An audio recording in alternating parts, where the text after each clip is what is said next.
добре се живее. На здраве, приятели! Пред телевизорите да гледат си именно.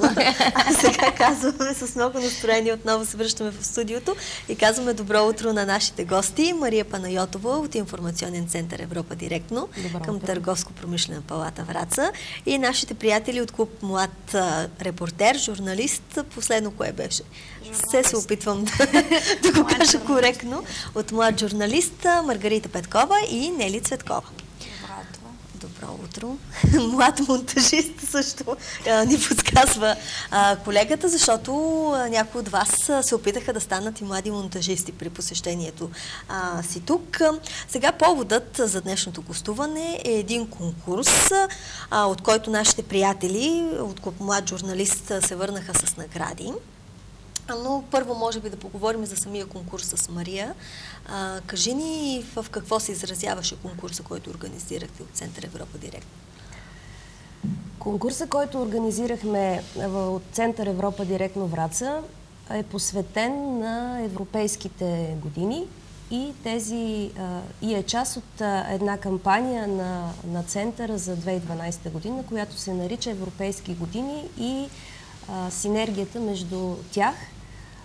Знаете, ако трябва така толкова рано сутринта в обратен ред да ги изредя, 2009 година, годината на иновациите, 2010 година, годината на борбата с бедността и социалната изолация, 2011 година, годината на доброволчеството, 2012 година, годината, Европейската година на активното остаряване и солидарността между поколенията и в очакване с преход към 2013 година Европа на гражданите. Решихме да направим този преход през годините с няколко събития, които проведахме през настоящата година. Едно от които беше да разкажем на младите хора, на ученици като участниците в конкурса, какво представляват европейските години, защо Европейската комисия и Европейския парламент нарича всяка година на нещо и по този начин да провокираме от тях интерес посредством различни мултимедийни похвати, било то филмче, било репортаж, било да кажем интервю или комикс или нещо подобно, да разкажат за последователността и логическата синергия между тези години. Радваме се, че от клуб Млад журналист участваха в конкурса. Те направиха един невероятен филм, за който може би по-късно ще разкажат сами. Да. И самата кампания приключи преди една седмица, тогава, когато събрахме педагози от трите области Видин, Враца и Монтана и говорихме на тема как да предадем идеите на Европа в училище. Добре, какви всъщност материали събрахте? Казахте, заложили сте изискване да бъде мултимедиен проект. На каква тематика, в какъв формат бяха изпратените до вас предложения, разработки? Въпреки, че самата кампания е, как да кажа, целенасочена, т.е. ние каним определени, няма принцип на избор, но каниме определен брой участници в това предварително обучение, за което говорих. И след като конкурса, който обявихме, беше обаче в по-широк кръг. Него го обявихме в медиите, на страницата на Европа директно, както и в Фейсбук страницата ни. Но в крайна сметка участниците са тези, които всъщност участваха в това обучение. И от Враца участваха клуб Млад журналист, те направиха филм, излъчиха го по вашата телевизия и ни го предоставиха като материал за конкурса. Добре. А ние всъщност да припомним за самата идея на филма. Вие бяхте тогава на гости на Дома за стари хора. Кажи ни ти тогава, Марго всъщност беше главно действащо лице, ти влезе в ролята на репортера. Как се почувства? Беше ли ти интересно? Защото на момента не успяхме да си кажем тези неща, но сега като... Ние всички бяхме много развълнувани.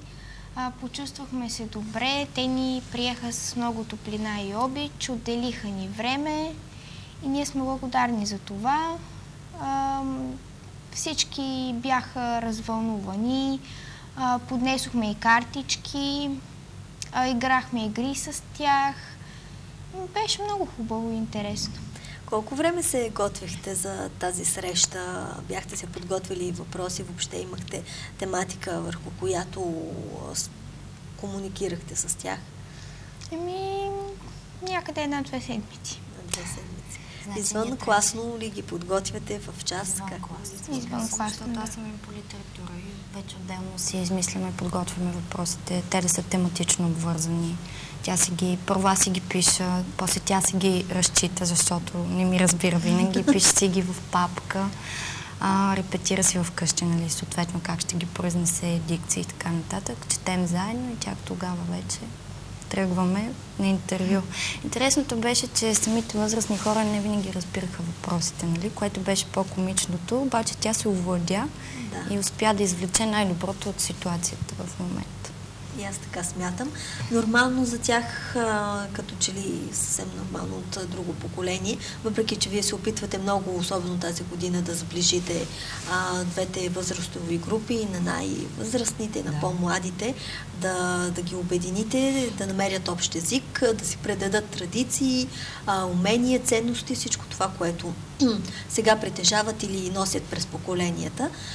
Нормално за тях Европа е една малко по-далечна ценност, но пък аз смятам, че те отговориха така, както мислят и чувстват нещата. Съвсем нормално е Европа да не е част от ежедневието им, поне на тази възраст, която като че ли по-голяма част от осмисления им живот преминала извън рамките на това да смятат, че са в Европа по-скоро. Така е, тези възрастни хора, които са по-скоро излезнали в пенсионна възраст, т.е. които са по-млади и са все още активни, биха могли да бъдат активни.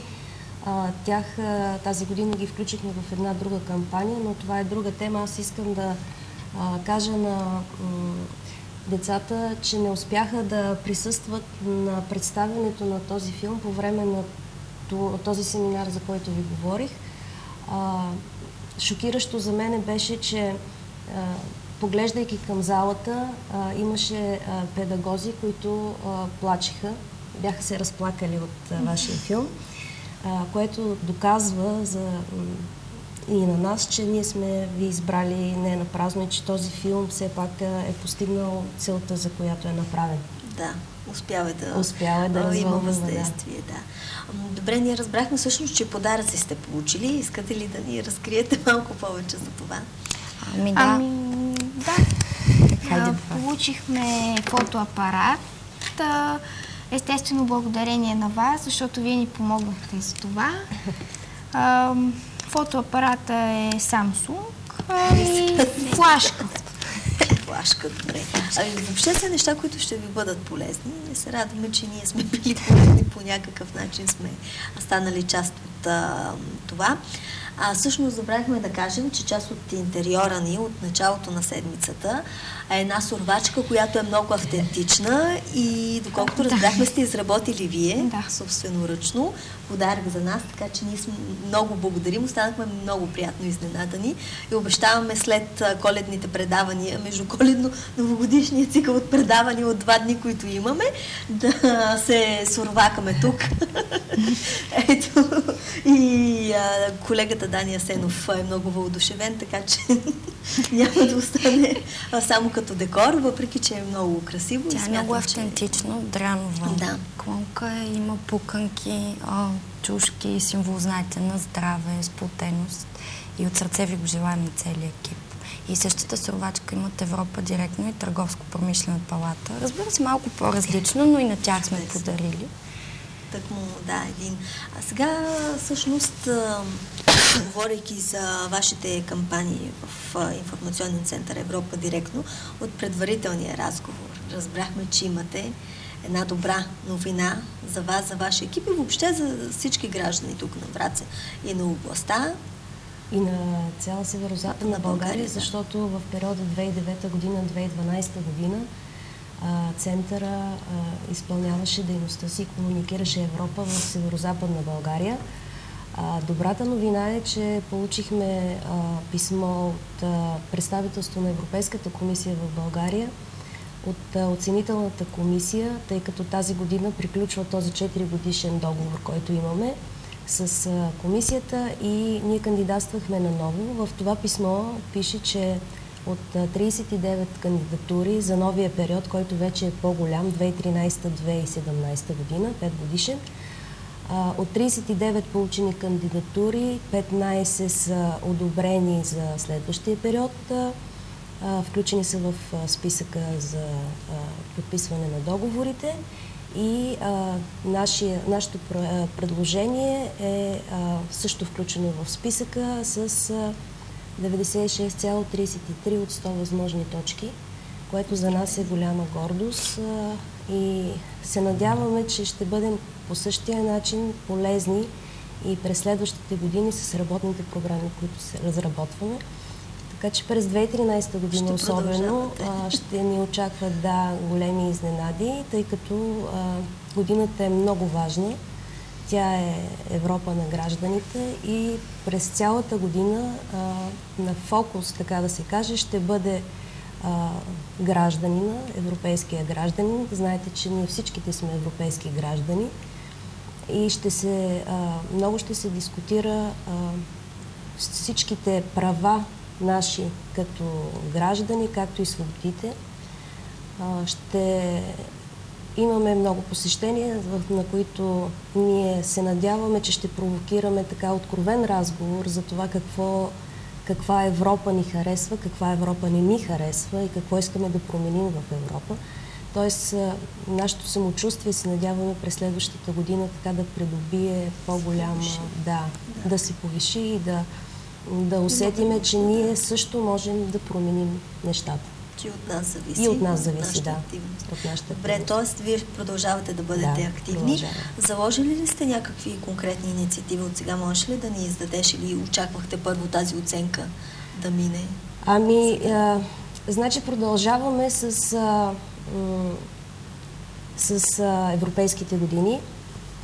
Продължаваме с тези тържествени чествания на 9 май, Деня на Европа.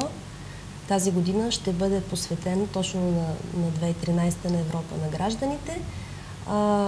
Имаме интересни обучения отново за педагози и конкурси, които са свързани обаче вече с 2014 година, през която година ще гласуваме за нов Европейски парламент. И да се повиши информираността. Нашата кампания ще бъде насочена всъщност към тези ученици, които ще навършат през 2014 пълнолетие, и с информационния офис на Европейския парламент сме им подготвили много вълнуваща и интересна изненада. Един конкурс, с който наградите са осигурени от Европейския парламент и ще има посещение в самия парламент.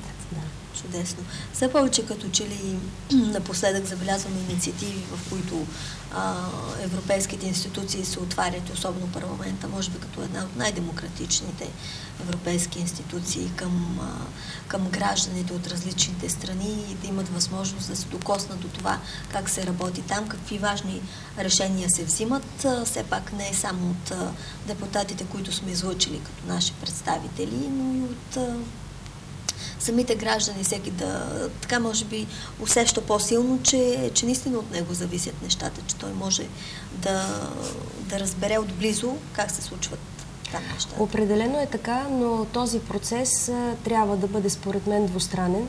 Тоест, ние като граждани на Европа да преодолеем този не страх, не бих го нарекла страх, по-скоро този респект от тези комисари, да кажем, или служители в офисите на Брюксел, които са някъде много така далече от нас. Не, те не са далече. Те всъщност чрез нас са сред всички нас. Определено има още неща, които биха могли да се подобрят в тази комуникация. Аз, например, смятам, че има доста такива страници, при положение, интернет страници говоря, на отделни дирекции, които има какво да предложат на български език, като един от официалните езици на Европейския съюз, имайки предвид, че от до година информационните материали като процент на хартия ще намалеят определено, за да се спазват изискванията за директивите и повечето неща ще бъдат в електронен формат. Така че това е нещо, което предполагам, че с времето напред ще бъде така, поне в по-голяма степен коригирано. Добре, като заговорихме в контекста на бъдещите творчески планове, да попитаме сега и вашия млад клуб. Какво планирате най-скоро сега като инициативи? Като изключиме ваканцията, след като мине, с нови сили, след нова година? Значи ние днес отиваме на театър. Още от днес ние отиваме на Хитър Петър, защото те трябва да отразят културно събитие в града ни. А тук е момента да кажем, че много бихме искали да отидем на кино, но то е много рядко вече, има прожекции. След това ваканция, децата ще си починат, ще се заредят с нова творческа енергия. И след ваканцията ни предстои да посетим етнографския музей. След това ще направим фотосесия на младите журналисти с фотограф, нали? И после те ще дават предложения, мнения, идеи, желания. Маргарита имаше като, нали, вече отявлен журналист, имаше идея те да измислят сами благотворителна кампания за семейство, което е с няколко деца и в социално неравноправно положение. И аз съм ги оставила те да си измислят самата идея, да я подготвят. Вече аз само ще помагам. Чудесно, че имате вече възпитаници, на които така можете да се доверите изцяло, те да си поемат нещата и вие по-скоро като един ментор да се изявявате. Коректив. Коректив, да, от време на време, но те са толкова идейни, че съм сигурна, че няма нещо, което да заплануват и да не могат да осъществят. Те са идейни и са съвестни, и са иновативни.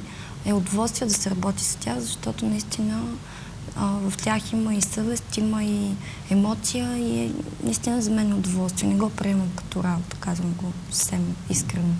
И миналия път си говорихме с Марго и с една друга млада репортерка за това, че вие всъщност тази ли година завършвате и смисъл в прогимназиалния етап. Кой клас си всъщност? Час нещо? Осми. Всъщност, вие от каква до каква възраст има ли някакви ограничения? Сега всъщност ще напуснат ли клуба, ако решат да продължат обучението си в Солникова Войводов? Значи, не в смисъл, ако си останат. Ако си останат, разбира се. Няма ограничения. Да. Няма ограничение. До 12 клас винаги могат да са си в клуба. За жалост, нали, ако са в друго училище, предполагам, че там ще има някой друг клуб и невероятна колежка, която също да им помага, защото педагозите и колегите са много добри в целия град, така че се доверявам напълно, въпреки че много ще ми липсват. Но се надявам да си останат в училището. И всяка година имате и нови попълнени, смисъл от 5-ти клас нагоре вече. Училището е средно общо образователно от 1 до 12 клас. Става въпрос в клуб Млад репортер. А в клуб Млад журналист, да, всяка година имат възможност да се запишат, да участват и аз съм приемам всички добре дошли, нали, от 5 до 12 клас, защото само аз съм учител от 5 до 12 клас имам право да преподавам. Нелка, това е като... Нели беше част от екипа на Европа директно, между другото. И сега ни липсваш, но ето те превъплатена в друга поприща. Да, и отново привличайки млади хора. Така че се надявам през следващата година с клуба отново да участвате в събития, както и да инициирате такива, които са свързани с Европа? Значи на мен след университета първите ми работодатели бяха точно Мария Панайотова и госпожа Иляна Филипова и първият ми допир до деца и педагози бяха именно те чрез Европа директно, за което им благодаря.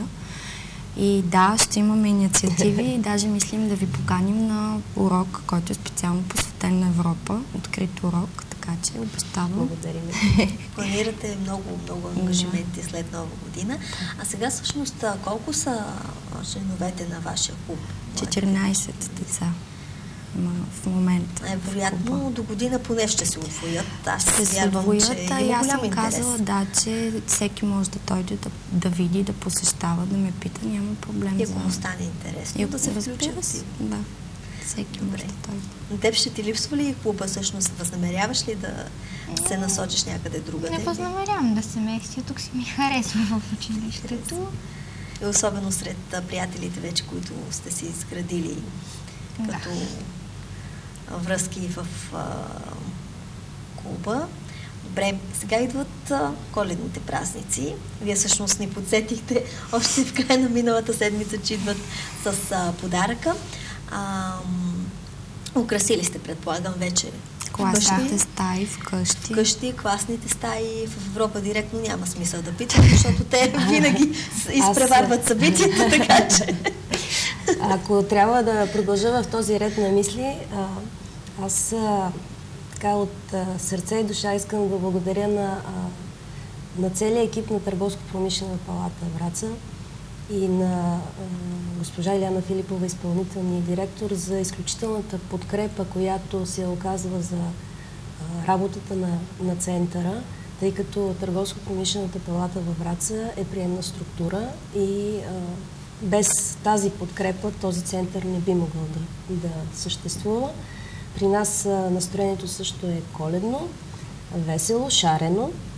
Имаме си елха. Надяваме се и тази година да спечелим наградата на кмета за най-добре украсена сграда. Стискаме палци.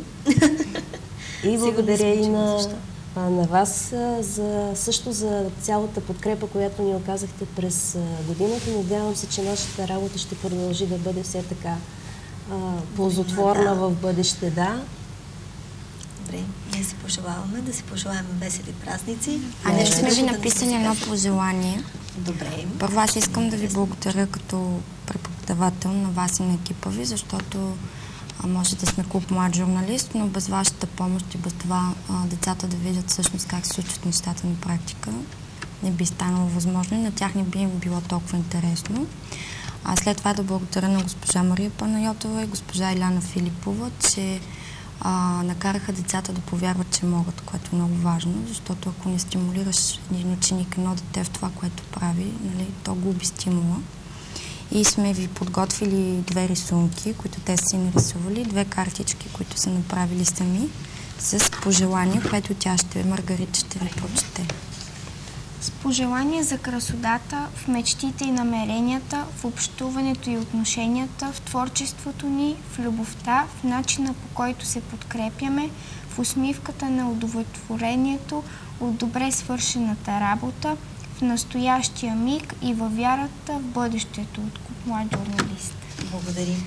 Много е хубаво. Да покажем и самата картичка, която освен, че думите вътре в нея са приказни, тя също изглежда, да, и другата са разкошни. Ама вие сте и много талантливи и сръчни, защото и минали път видяхме, когато бяхте в Дома за стари хора, също подарихте ни картички собствено ръчно изработени.